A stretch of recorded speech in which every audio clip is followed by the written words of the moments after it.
Hi, this is Joe Ziemba, the host of When Football Was Football here on the Sports History Network. Aside from my podcasting duties, I'm also a sports collector. And as such, I'm very pleased to share the exciting news that the Sports History Network has partnered with Rochester Sports Autographs, the largest JSA authenticated autograph distributor in the United States, where you can get deals on over 30,000 autograph sports collectibles. So as a collector, I was very pleased when I visited the site of Rochester Sports Autographs. The massive inventory is easy to search, carefully documented, and visually appealing. The options seem limitless, whether you're looking for an autographed baseball, signed football helmets, or basketball jerseys, among thousands of others. I found everything from a Babe Ruth autograph, a signed football by Dick Butkus, and an autographed Larry Bird basketball jersey. And as a collector, you'll be delighted with the very competitive pricing on JSA authenticated products. Made possible since RSA deals directly with athletes, so there's no extra markup, and the savings are passed on directly to the customer. Perhaps you're looking for an early gift for Mother's Day or Father's Day. Heck, who needs a holiday as an excuse to give a piece of sports history to your loved ones? Or how about yourself? Today seems like a great day to add to your own sports collection, right? RSA even has film, music, and other entertainment autographs on the site, so there's something for everyone. All orders from Rochester Sports Autographs are top quality and shipped to your door with top authentication and a money-back guarantee.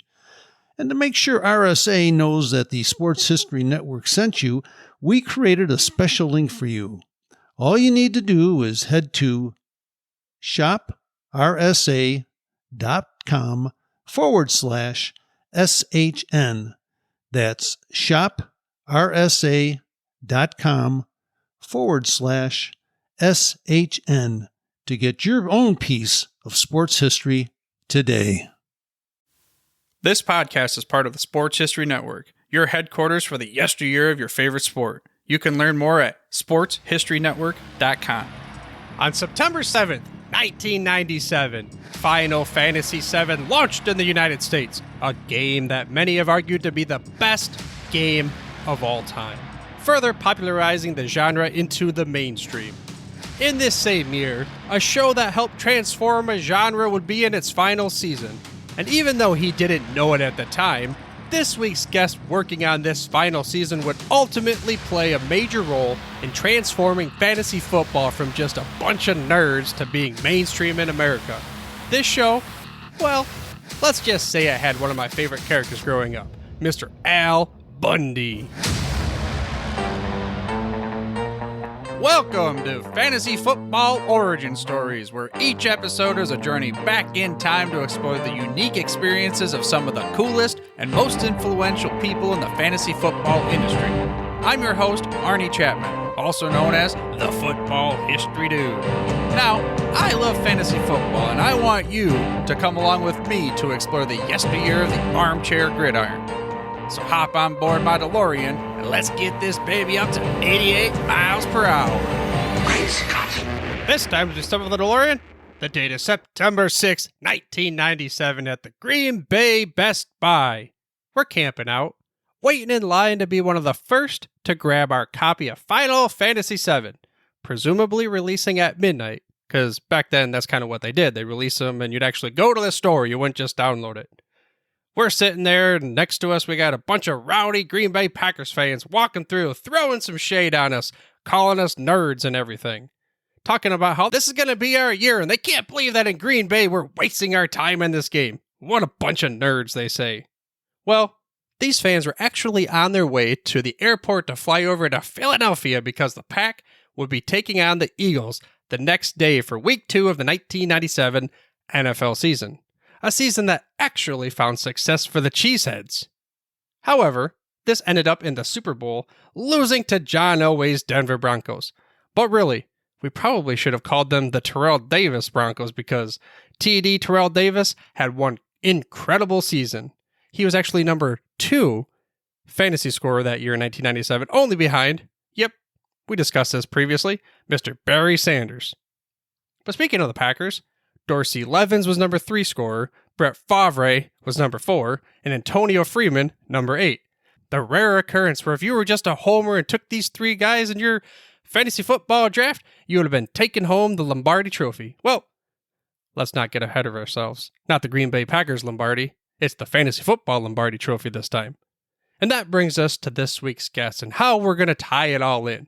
Because this is the year where this week's guests work on the last season of Married with Children and happened to also be into fantasy football himself. Again, what a nerd at the time, right? But thanks to his time working on Married with Children as a writer, coupled with his passion for fantasy sports, events would transpire over the course of the next 2 decades, transforming fantasy football from something that only nerds would talk about to something that would be mainstream and possibly even more popular than the sport itself. Now, this week's guest needs no introduction, especially if you listen to a fantasy football origin story. His name is Mr. Matthew Berry, now with NBC Sports and formerly of ESPN fame. That's right, the talented Mr. Roto. Now, my first experience of Matthew Berry, we kind of talked about it just a little bit briefly in the interview, is sitting there, cutting the lawn, figuring out what this podcast thing is all about. I don't know, probably 2008, 2009. I don't know when it was back in the day. I got to type in and figure out what this podcast thing. You can listen to anything you want, like just by searching for it. Okay, well, bam, boom. It's summertime. Got to figure out my fantasy football roster. Let's type in fantasy football. And up comes ESPN Fantasy Football Focus. And there you go. Matthew Berry, leading the charge. Of course, I followed them all throughout. But enough of my stories, right? You want to hear from this week's guest himself. So let's get into this interview with the talented Mr. Roto. We're going to use this little thing right here, this little DeLorean. We're going to go back in time, and let's just start right off with it. Let's go back to the time what's the first memory you have of just fantasy football playing? Fantasy football. The first memory I have of fantasy football playing, because it's not my first fantasy sports memory, but my first memory of fantasy football playing is college. I got invited to a league with a bunch of guys that I went to college with. I was probably like a sophomore or junior. And I remember drafting Cordell Stewart. That's the first thing I remember. It was like a quarterback, but, slash, if you remember, and the whole thing. And so, and I had Marshall Faulk. I remember that being a good year. I had Marshall Faulk and Cordell Stewart. Yeah, that probably worked out. Yeah, it worked out all right. So that's my first memory. And we played on CBS Sportsline. I have memories before then, obviously, because I was a big fantasy baseball player starting when I was 14 years old. And I was in college, I was like probably 19 when I started playing fantasy football. 19 or 20. I mean, that's kind of where the whole talent of Mr. Roto and everything started, right? Because of the baseball and the rotisserie and all that kind of thing. It started because of Roto World, honestly. So, fast forward, played a lot of fantasy sports as a kid, loved it, really got into it after college, started joining a ton of different leagues. Was in a bunch of leagues with kids that I went to college with. I was in 2 baseball leagues with my original leagues that I was in from 14 years old, an AL and NL only league that played by the book. I was in a couple of leagues with people that I met through Hollywood, like through business or what have you. So I was in all these leagues and really got into it. And I was working as a professional writer in Hollywood at the point. And so there was like leagues of writers. There was leagues that of kids I went to college with, leagues with, people that I went to high school with, so on and so forth. So I'm in all these leagues and I'm in Roto World all the time. I'm on Roto World, and Roto World at the time is advertising. This is back in the days of AOL, of CompuServe. You had to dial up to get to the internet. You've got mail. That was like a novel thing back then. I've got an email. It's so exciting. And Roto World was actually advertising for fantasy writers. They were like, we're looking for people to write. And I had, because this is a fantasy specific podcast, I'll go a little deeper here, Arnie, and say that, I had actually tried. I had tried to get a job as a writer with KFFL, if you remember that old site. It was a fantasy football site back in the day, ended up selling to a group that ended up getting sold to USA Today, and it's I think it's dead now. I think it got shut down. But I tried to get a job with KFFL. I tried to get a job with Roto News, which is now Roto Wire. I talked with the guys at Masters Ball, which had this distribution deal with SI. Try to get a talk to them a little bit. But in essence, so I was sort of bouncing around. I would try to get a job with the Sporting News. So I'm telling it out of story. I tried to get a job with KFFL, that failed. I tried to get a job with Sporting News, that failed. And so my third attempt was Roto World, and Roto World was advertising for writers. And they, and so I wrote them a note and I said, listen, I'm a professional writer living out here in Hollywood. I write for TV and movies, but fantasy sports is my passion. And boy, I think it would be so much fun if I could write a column on the side that I could be an expert for Roto World. Could I try out? Could I send you a sample? So they wrote me back the next day and they said, we looked you up on IMDb. So they looked up to see if I was telling the truth, that whether I was a legit Hollywood writer or not. They said, we looked you up on IMDb, and Married with Children is our favorite show of all time. You're hired. So because Matthew Pouliot, not the late, because he's still with us, the great FSWA Hall of Famer, Matthew Pouliot, who does a great job still at Roto World to this day. The great Matthew Pouliot, who was running Roto World, because he was a big Married with Children fan, he hired me to write a free column for Roto World. And so I was trying to come up with a nickname for myself. And I was like, I wanted a nickname, and all the columns on Roto World at the time were all these sort of very generic names: First and 10, Red Zone, Goal Line Stand, all these sort of, just very kind of, and I was like, I knew I was going to write multiple sports. I knew I was going to write basketball, baseball, and football for them. And I wanted something that made me sound like an expert, that sort of branded me versus just this kind of, like, what does that mean? Goal line stand, First and 10, whatever. Double dribble was like one of the basketball columns was over and back, I think. Like, it's all very generic. And I wanted something that made me stand out and made me sound like an expert. And I remember talking to my then wife, and I was saying, like, I need something that sounds like that makes me sound like an expert, because no one knows who the hell I am. But I want it to be funny and sort of over the top, so that they know I don't take myself too seriously. And I had all these terrible names, and because I was writing for Roto World, I thought Roto should be in the column, in the title. So I was just like, Dr. Roto, Mr. Roto, the Roto Czar, Lord Roto, the Roto Whore. Like, I tried all these different names that I think were candidly pretty awful. And my wife and I had just seen The Talented Mr. Ripley, the Matt Damon movie. So as I'm going through all these terrible names, the Roto Wizard, the Roto Czar, and so my wife then goes, what about The Talented Mr. Roto? And I'm like, hilarious, done, sold, brilliant. Because it made me sound like an expert, but also not one that took himself, because it's so over the top. The Talented Mr. Roto, like, makes no sense, like, even when you really think about it. So that was the name.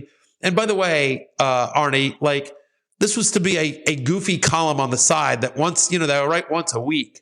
Never in a million years did I think, 25 years later or whatever it is, I would be, on TV, still, making a career of it, the whole thing. This was just, I was going to be a writer, a sitcom writer, a movie writer. That was going to be my career. That's how I made my living. And I never thought this was anything more than just a goof, something to just, because I was passionate about fantasy sports and I'm a writer and I thought it'd be fun to do.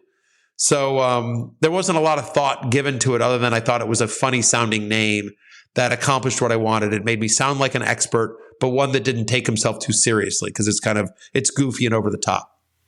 Yeah, we'll get into that little sports montage. We got to, flash forward to now on NBC and everything. But did you ever get to write at Married with Children about Al Bundy and his famous Polk High 4 touchdown score, or was that later in there?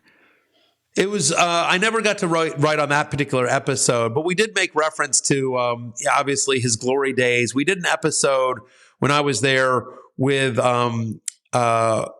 James Brown. So at the time, he was he's now at CBS, but at the time he was the host of Fox. He was the host of the Fox NFL Sunday, and we were on Fox. So we did like a cameo thing with him where, basically, he was a guest star, and I forget how we got them there, but for whatever reason, there was this pie that Al loved, and there was one last remaining pie that everything. I think it was a Thanksgiving episode, and that there was this pie that Al got every single year from this woman in this shop that they absolutely loved this pie. It was this amazing pie that this woman made, and they find out that she's died. And so but they find out there's one last remaining pie. The woman made her last pie, and the pie is going to be at her funeral. And they're going to celebrate with her pie. And so, of course, Al, being, who he is, Al decides to, I think I remember this. I mean, this is almost 20 years ago. But I think the plot was something like Al was going to go to the funeral with Peg and steal the pie. In essence, we do a thing where Al steals the pie, and we talk about the fact that, he had played for Polk High and everything like that. And so we sort of flash back to it.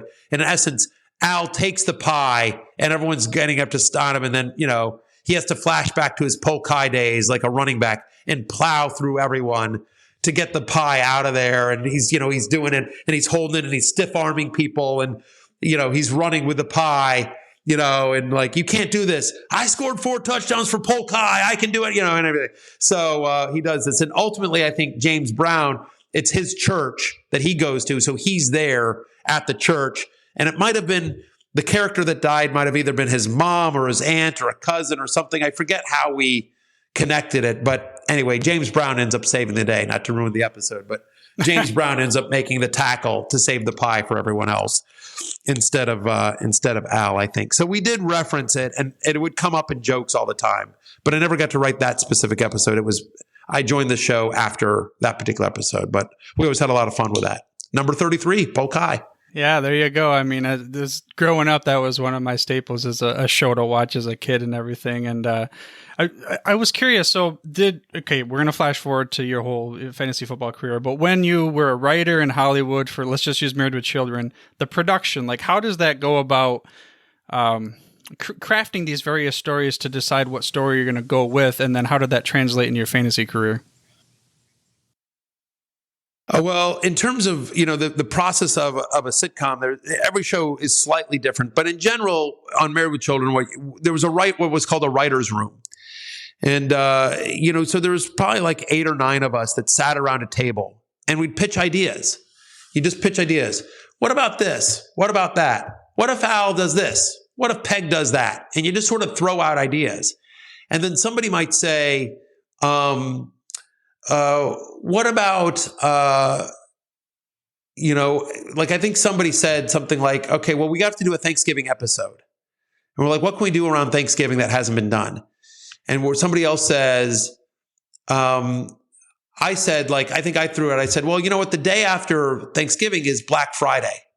Like, it's considered like the greatest shopping day of the year. I said, what if that's Peg's Super Bowl? You know what I mean? Like, and then somebody else said, oh, that's funny. What if she's got like a diorama of the mall? What if she's built an entire, and she's planned out, she's going to get there at 4 a.m. and she's got a whole idea about, a game plan. And then somebody else says, oh, and then what if Al doesn't want to go along. And so then everyone just sort of starts building on that idea. And you have what's called a showrunner. And a showrunner will sit there and say, like, I like that idea or I don't like that idea or whatever. And we'll sort of try to direct it. And ultimately, it's the showrunner's decision to say, yes, we're doing that episode. No, we're not doing that episode. Or Al says this joke. Al says that joke. We need a joke for Al when he enters the room. Somebody will pitch one idea. Somebody pitches another idea. And the showrunner will be like, that joke, that's the funny one. That one goes in the script. But generally speak, so that's in theory how it works. But I will tell you that in general, you sort of know.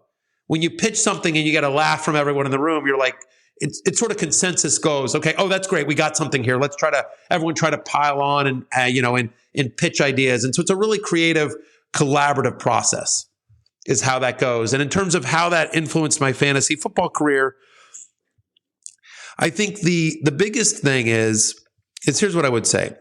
Is that I'm a big believer in play the hand you're dealt, whatever hand that is.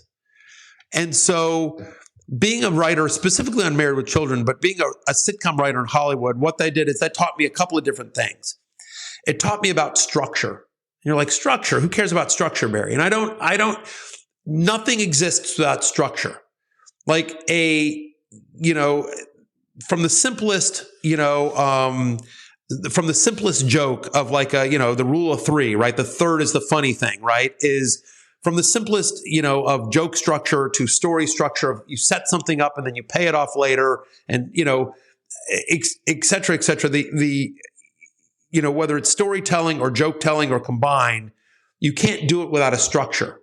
You can't do any of that without a structure. So I learned how to structure stuff, how to set something up and then pay it off later, how to write a joke, how to be tight with it, timing, how you manipulate words, how you choose your words, because some words are funnier than others, and how important storytelling is in comedy. And so I learned structure and joke telling. And I think that in terms of what made me stand out as an analyst when I got into the world of fantasy football and I wrote my intros to Love Hate, which at the time, some people have tried to do it now since then, but certainly at the time, a lot of the fantasy football analysis was fairly dry, fairly stat heavy, really just, okay, here's who to start, who's here to sit. And, and then with my stuff is like 1,500 words to 2,000 words all about me before you ever get to a player, which was really, I got a lot of hate mail early on my style with people like, just shut up, just tell me who to start. No one cares about you, get to it. And so, but, I'll tell you, when people come up to me, and fans interact with me, more often than not, what they reference is the opening story. I never get like, hey, thank you for Jalen Hurts last year. Thank you for making him your ride or die. Thank you for, thank you for whatever, for, Garrett Wilson or, whoever, whatever sleeper I gave, thank you for, Jared Goff and Amon-Ra St. Brown and, whatever, pick a play that I got right. It's never that. It's always, I love the story about meeting your wife, or about your daughter breaking her arms, or the bullying column, or your father-in-law, or, about your, the one where your daughter wrote the column for you, or whatever. Like it's always different. That's the crazy thing. It's always a different story. It's never one that always comes up. It's always a different story, and it's always a personal story that I wrote. That's what they never mention a player. It's always that story. That, I really love your writing. I love your column. I love your show, your podcast, your Sunday show, whatever. But, what hooked me in was your storytelling. And so that's, I think that's how it informed my career, is that I was able to, because I believe in terms of fantasy football content and analysis, that it's more or less the same. I think there are people that do it better than others. I think there are people that have different approaches, but for the most part, we're all looking at the same players. We're all looking at the same stats and film. And you may like somebody and I may not like them, but the truth of the matter is we probably have the same opinion. You just the difference is really more like, I think he's worth a 3rd round pick and I have him as a 5th round. It's really, the argument is almost always about value, it's rarely about the player. Sometimes you'll say like, I think he can play. Nah, I think he got lucky in the situation and he's going to fall off this year, whatever. But we're all looking at the same players and the same stats, and it's a fairly limited pool. So how do you stand out? How do you do something different? How do you show what's your value proposition versus everyone else? And one of the value propositions that I made early on in my career that I said, listen, I'm pretty good with stats, but there are people that are better than me, right? I'm not Nate Silver. And I'm pretty good with X's and O's, but I'm not Matt Bowen. I didn't play the game. I'm not a guy that like, or Dan Orlovsky, or pick whoever your favorite X and O person is. But, I didn't play the game. I can't break down X's and O's the way former players can, or some other people can. And you know what? I have a decent amount of contacts, but I'm not Adam Schefter. There's people that have deeper contacts than me. But what I can do better than anyone else in the world, the one thing that I know that I can do better than anyone else in the world, is talk about myself. So let me lean into that. And so, that's what I did. And then in terms of writing about myself, becoming a good writer, like I honed a lot of those skills in those writer rooms where you learn how to tell a joke, when you learn how to, set up a structure, and have a beginning, middle, and end. I mean, my stories are really well structured. if you did a deep dive on sort of my writing, you'll see that like I jump around a lot. There's different I think I have really strong structure, I guess is what I would say. I think I've structured my art. Like before I start an opening story, I know where I'm going, if that makes any sense. I understand the thread line, the through line of here's where I'm going to start. I know here's a piece that I want to get in here. And I know this is my end. In my mind, I'm like, this is my hammer. This is where I'm going to, bring it home. This is the line that I want to end on. And so as I'm writing it, sometimes I'll find different stuff and I'll move it around, and the writing process, that's part of the journey. But I always I have a structure in mind. I have an outline before I start where I know where I'm going, if that makes any sense. No, what came to mind when you were describing that was, the 2000 Ravens, the organized chaos quotes, like it seemed like sometimes they're all over the place, but they were organized. And sometimes, Matthew Berry's personality comes out and sometimes he seems chaotic, but it's all organized. And I think you infusing that really has set you apart. I can think back to, I don't want to butcher the date of 2008, 2009, whatever it was when I first figured out what this podcasting thing was. And I'm listening, ESPN, Fantasy Focus. Well, it might have been called something back then different, but it's that show. No, it was Fantasy Focus. Yeah, it was Fantasy Focus. So you're one of the first voices I ever heard when this whole podcast thing was. And of course, like you said, it wasn't the stats. I could read that on the internet. It was the relationship you had, and then also the personality. So without getting into the details, we talked about this in the intro. You're about to go beyond that, like your experiences there. Go ahead. About the podcast. Yeah, no, the one thing I was going to say is, that when, again, sort of just trying to, play the hand you're dealt and the skill set that you have and figuring out ways to differentiate yourself. I think one of the biggest things that I do, and I think one of the things that I do really well, and what has helped me get to the level that I'm at, is I think I'm really good at taking something fairly dry and uninteresting, or stat heavy, and sort of hard to process. And I think I'm really good at sort of distilling it down into something that's easily digestible, understandable, and enjoyable to read, watch, listen, just sort of like, I think I'm pretty good at that. And I think there are others that are good at that too, that have, I think, followed in my footsteps, that have sort of seen how I approached it. Because when I started, there was no one doing that. What I will say is that when we started the podcast, this was sort of what I said, and I think there have been other podcasts that have since taken on this, that have followed, and like I said, really followed our footsteps and our attitude. But what I said was, listen, this can't be nerds talking to nerds. What we need to do, as I said, this podcast should be a morning radio show. This should be a morning radio show that just happens to be about fantasy sports. But it can't be nerds talking to nerds. It can't be a fantasy sports podcast. That we should do a morning radio show with all the trappings of a typical morning radio show.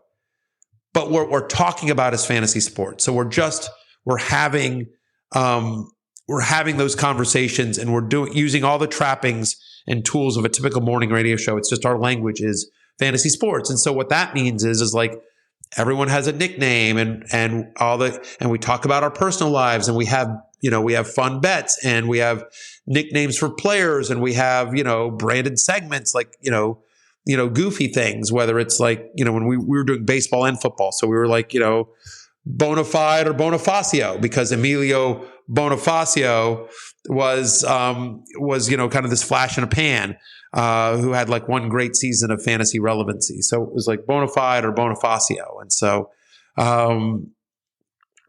those were some of the things that we, so we basically tried to do a morning radio show, and we made fun of the producer, and that was a character. And, we referenced off microphone things, and like our producer, and we did live events, and we, went out with a crowd. And again, just all the typical things you see with a local radio morning DJ and successful morning radio show. We just happened to be whenever we were talking, it happened to be about fantasy sports. And so, whatever the closer carousel and, fantasy zombies and just all the different things that we had, kind of theater of the mind, using sound effects and listener calls and listener emails and interacting with the audience. So that's what I was going to say, is that we tried to differentiate ourselves, that way. And I think, again, it really worked because at the time, a lot of the podcasts out there were very dry, and it was kind of nerds talking to nerds. And we brought on energy and fun and laughter and, gave each other shit and, just brought a different energy and fun to the format. Yeah, you pretty much just answered one of the questions I wanted to get at, was about what time did it go from, same kind of two questions, just nerds, with fantasy football, to, this is like a worldwide phenomenon. And then yourself, like when you went from, hey, what do you do for a living, to now they're asking you for fantasy advice. Was it pretty much after the podcast started, or did it take a while still for that to transpire for you? Yeah, it still took a little while to break through. That was one of the big things that, I talked about internally at ESPN. I would have these meetings. And at the time that I joined ESPN, we had less than 1 million people playing fantasy football with us at ESPN, whereas Yahoo was number one. They had over 5 million people. And so I was in a lot of these meetings early on where they're like, well, how do we steal, how do we get those people from Yahoo over here? How do we get those people? How do we steal? And I remember saying to people, and I had a bunch of meetings about this, and I had to do PowerPoints, and it took me about a year to convince the powers that be. But I basically said, guys, look, I'll never say this publicly. I'll always promote ESPN. But the truth is, Yahoo's a good product. Like it works. It's really hard. There's not a value proposition to say, leave Yahoo and come to ESPN, because Yahoo's a good product. Most fantasy people are loyal. And at the time, Yahoo was charging $10 a person for their stat tracker to get live stats. So I said, listen, we can make our stats free, like make it 100% free, and we'll get some people that don't want to pay the $10 per person to Yahoo. We'll get some people, but I think our better chance is, instead of trying to figure out how we steal the 5 million people from Yahoo and try to figure out how we get a bigger share of the pie, why don't we just grow the pie? We're ESPN. We have every single sports fan in America on one of our platforms, one way or the other. Like, if you're a sports fan in America, you have to interact with ESPN. You can't avoid it.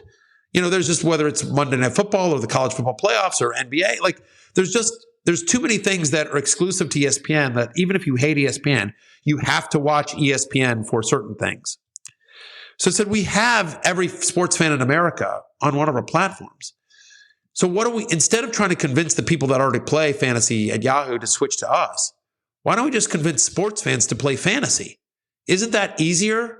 Instead of trying to switch people to get them to change their league, let's just grow the pie and get sports fans that already like sports, explain to them what fantasy is, and get them to come over to our platform.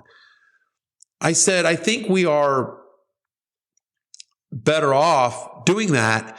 And one of the ways we'll do that is, right now, people think fantasy football is this nerd niche thing, the stereotype of the, guy in his mom's basement playing in a tight black t-shirt, blah, blah, blah.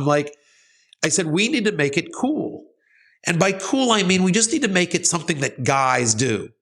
Right now we can worry about, trying to make it, try to appeal to women. But right now, like, the majority of the people that watch ESPN are men. So let's appeal to men. And we just need to make fantasy football one of those things that guys do. What do guys do? They go to Vegas. They like fast cars. They like action movies. They like pizza. They like beer. They all fill out a March Madness bracket. And they draft a fantasy team. It's just something guys do. If you're a guy, hey, what's on your fantasy team? It's just got to be something guys do. And there's a lot of different things that went into how do we make it that.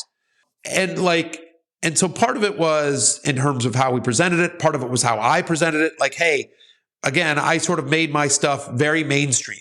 I'm a big believer in everyone under the tent.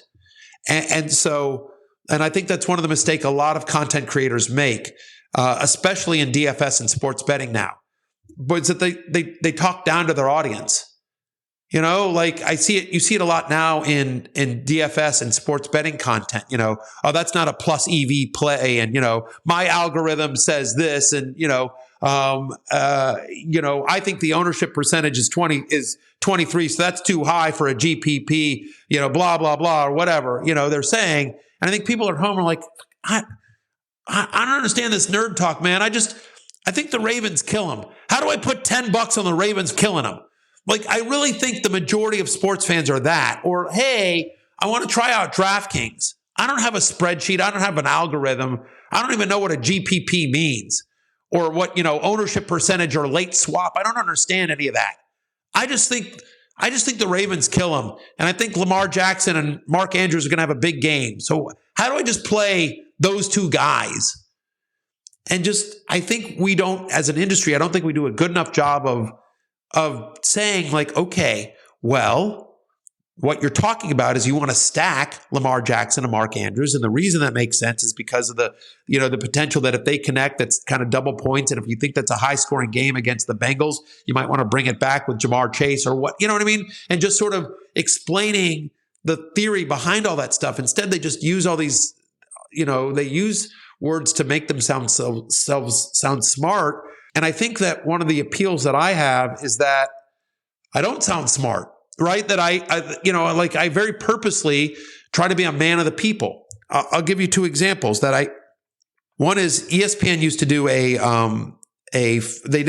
told me once they did a study on me. They did a brand study for a bunch of personalities. And how do you think of this person? How do you think of this person? And they told me that when the research came back on me, that it didn't come back that they thought I was the smartest, that they thought I was the most knowledgeable, that they thought, this or that. But what I did come back, I scored the highest of any ESPN personality in this one category. He seems like he'd be a fun guy to have a beer with. Seems like he'd be a good guy to grab a beer with. And I took that as a massive compliment. I'm like, yeah, you know what I mean? Because my analysis, I don't think, I try very hard at this, isn't me coming down from Mount Sinai talking down to the fantasy plebeians. I feel like it's just like, all right, hey, we're all in this together. You know what I mean? And like, hey, we're trying to figure this out together. And here's what I think, and here's why I think it. And I'll never forget this. I remember reading an interview with Huey Lewis in the News. If you remember that, you remember the group Huey Lewis in the News? I know. Maybe not. You're probably younger than me. Yeah. It doesn't matter. They were a big group in the 80s. They sang a song called Power of Love, Want a New Drug, Hip to Be Square. Anyway, they had a number of hits in the 80s. But the point is about Huey Lewis in the News is that they asked Huey Lewis about his success. And he said, listen, we're not the best band in the world. He goes, we're not the best band in the world. He goes, we're a bar band that made it. I think that's our... we're a bar band that made it. That's what I think our appeal is, that, that people, that we remind people of like you go down to your bar on Friday night and you hear a good band that's, playing cover songs and you like it. Like, that's us. We're hardworking musicians. We're good at what we do. No one's saying we're Springsteen, but we're like, hardworking, good musicians. We're a bar band that made it. And so I've always felt like that resonated with me a lot. And I always thought I feel like I'm a fantasy player that made it. I mean, make no mistake, I think I'm really good at what I do.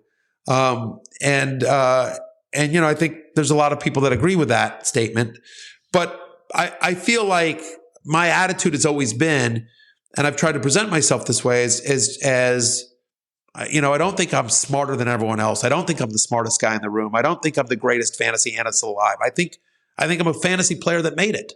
That's what I think.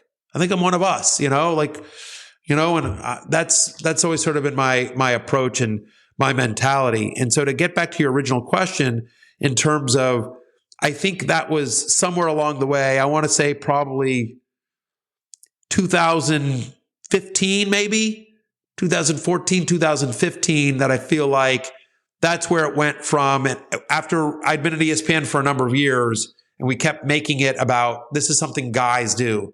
This is something mainstream. It's not niche. We got all the Sports Center anchors playing it. We got it mentioned on fantasy on Monday Night Football. We started our own shoulder program, but we also integrated into other programming. We started the War Room League. And so we got guys like, Adam Schefter and Chris Mortensen and, Teddy Bruschi and Matt Hasselbeck. And we got NFL players. We got NFL players, former NFL players talking about their fantasy teams on air. And we just made it something that guys did. And so, yes, you're right. When I started, I went to a party. What do you do? Have you ever heard of fantasy football? No. What is that?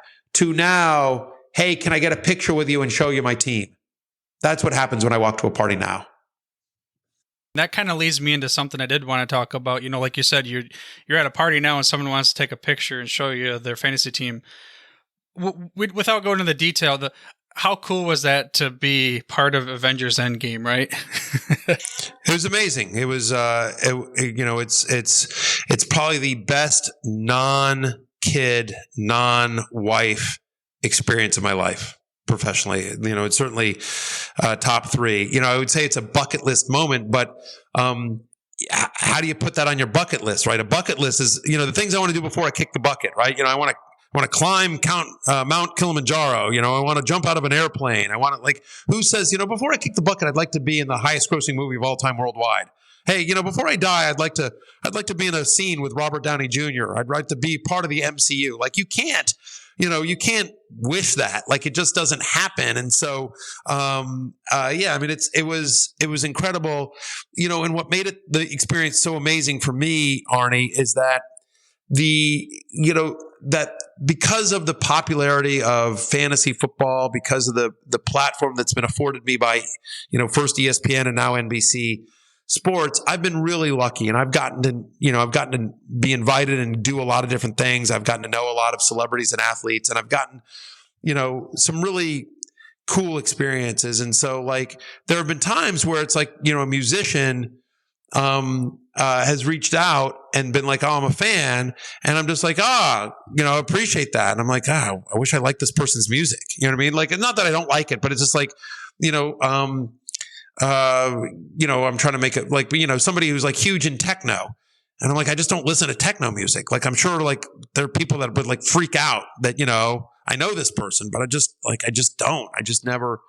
So, and so, so there's been situations like that where I've met quote unquote important people, but it just hasn't, whatever, right? There's a number of, I'll give you an example. And this is where I'm going to get with, but I went to a bar, I was at a bar I was at a conference in New York City, and me and a couple of people that spoke at the conference went out to a sports bar to watch the Thursday night football game. It was on a Thursday night. This past fall. And at the bar were a bunch of the Mighty Ducks, or the Anaheim Ducks, the hockey team. They were in town because they had a preseason game the next night against the Rangers. And a couple of guys on the team recognized me.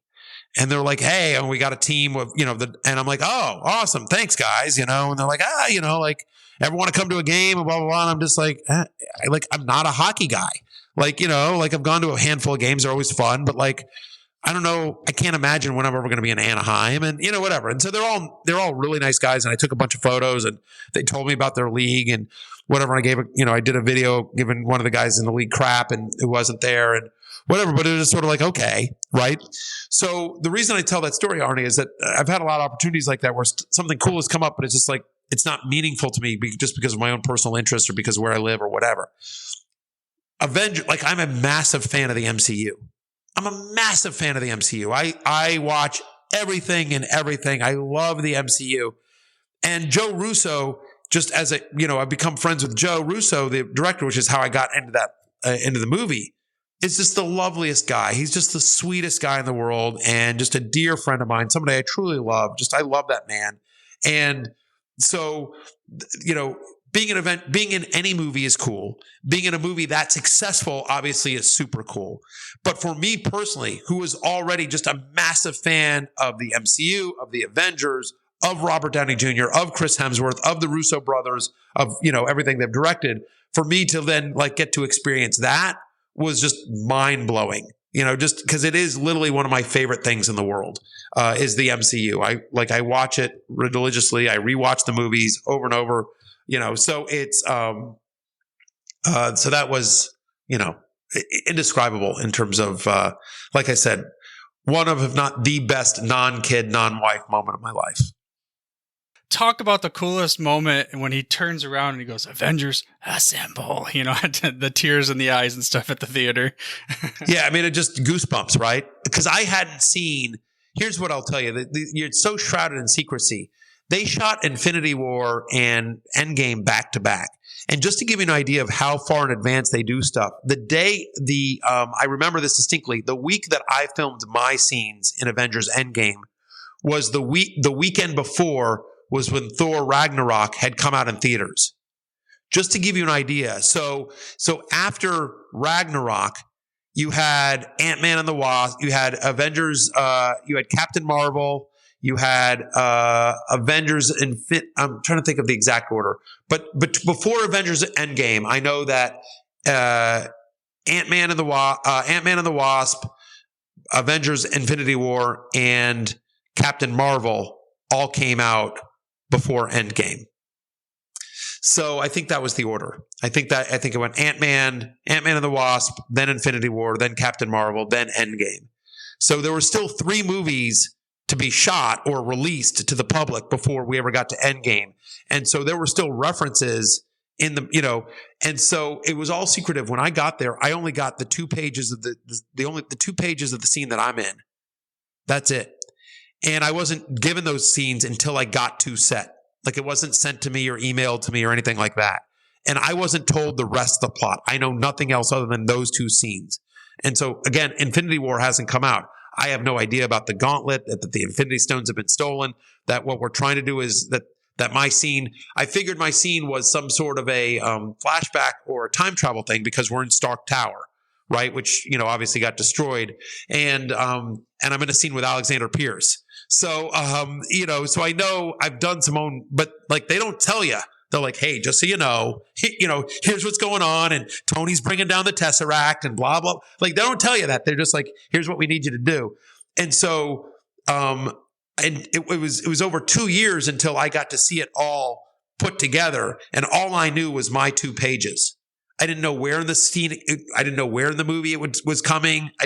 I knew nothing about how it connected to anywhere else, but just that.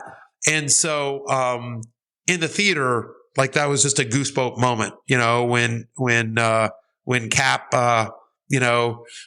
bloodied and beaten, and it looks like he's the last guy remaining against Thanos and his army, and he's going to just do it with half a shield and, his uniform ripped off. And then all of a sudden, here they come through the portal, and he's suddenly got an army behind him, and he says, Avengers assemble, like, for the first time in 10 years, right? It's and then they all just got, like, it's a goosebump. It's literally a goosebump moment. Like, I just got goosebumps doing it again myself. Like, it's just, it's crazy. Like, I'll watch that clip at least, 5 times a year. It's an amazing, amazing moment.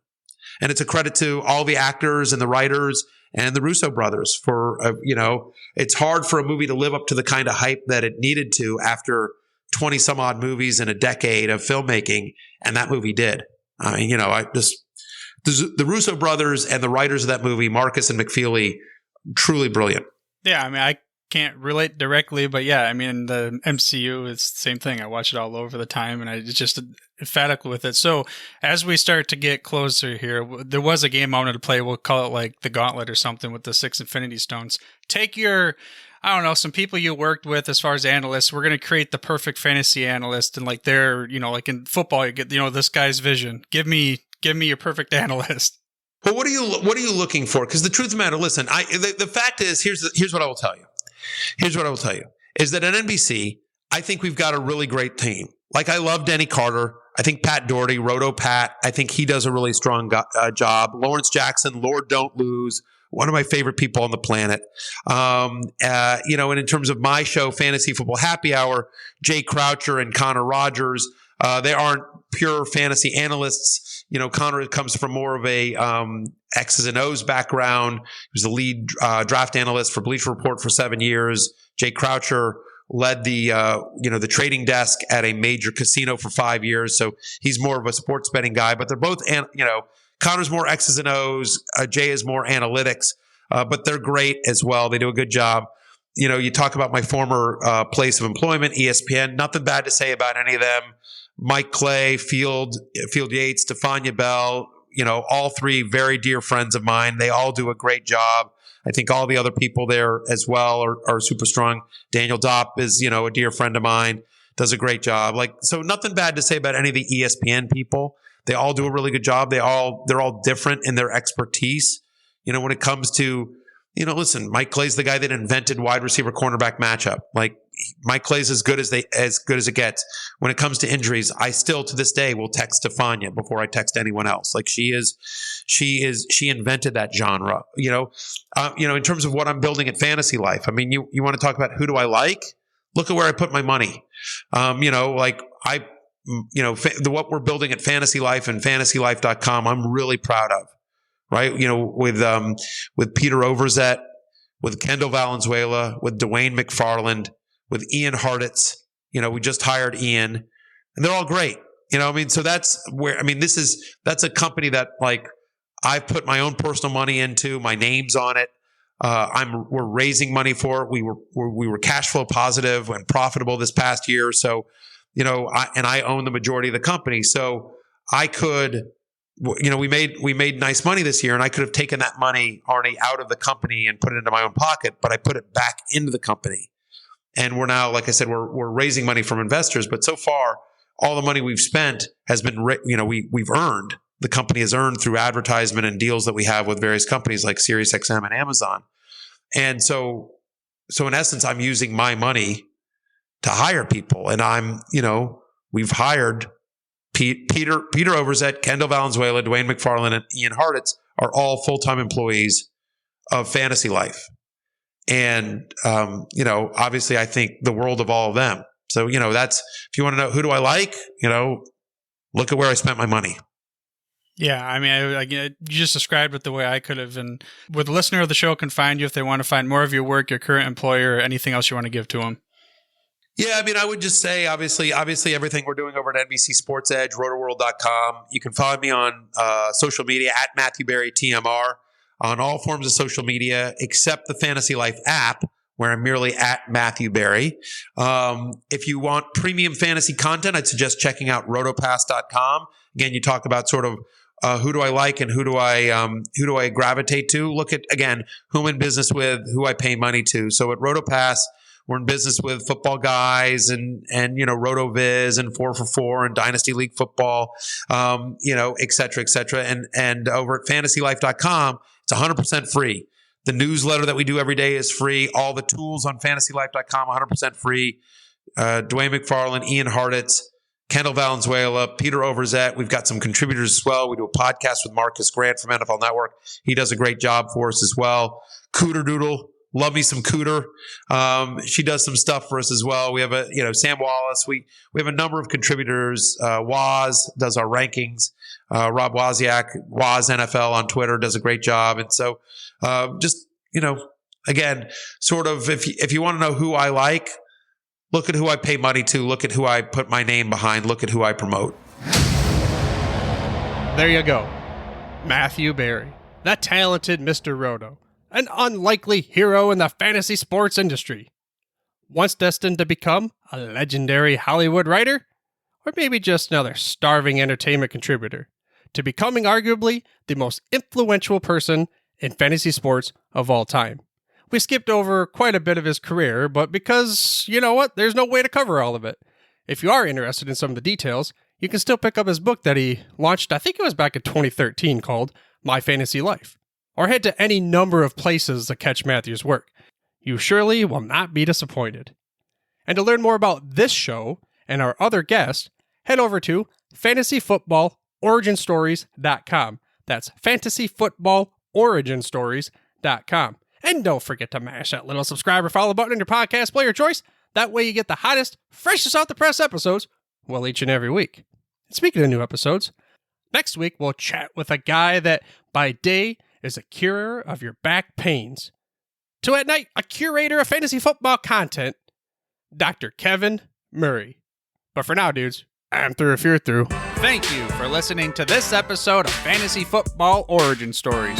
To make sure you're the first to get the next episode, please make sure to mash that little subscribe or follow button on your podcast player of choice, then head over to the website for the show notes and more fantasy football origin stories. That's at fantasyfootballoriginstories.com. And remember, dudes, where we're going, we don't need roads. Hey there, sports history fan. This is Arnie Chapman, aka the Football History Dude, and I hope that you enjoyed this recent episode presented by the Sports History Network and were able to learn some good old-fashioned sports history knowledge nuggets. I started the Sports History Network back in 2020 with the mission to help podcasters find a community of like-minded sports history nerds, as well as helping aspiring podcasters to start their own shows. We have a little bit over 30 shows on the network right now covering all sorts of sports history, but as far as I'm concerned, we're just at the toothpick in the ocean moment, that can't even figure it out because there's so much more coming. We wanted to create the ultimate headquarters for sports yesteryear, starting with Podcast Network and our website, but we're going to continue to move into other mediums as well. And here's the cool part, because we want you to be part of our team. So if you're interested in starting your own podcast, or maybe being a guest on one of our shows, or who knows, maybe even writing an article for us over on the website. Seriously, all you gotta do is reach out to us on the contact page over at sportshistorynetwork.com. You can be as technologically savvy as a Neanderthal tapping on a stone trying to figure out this whole hieroglyphics thing back in the day. Again, it doesn't matter, because even if you don't understand the whole podcast space, we have a production team that can pretty much help you out with doing everything. All you gotta do, head over to sportshistorynetwork.com, head to the contact page, fill it out. That message goes right to me, and I'll reach out to you as soon as I can. But for now, dude, I'm through if you're through.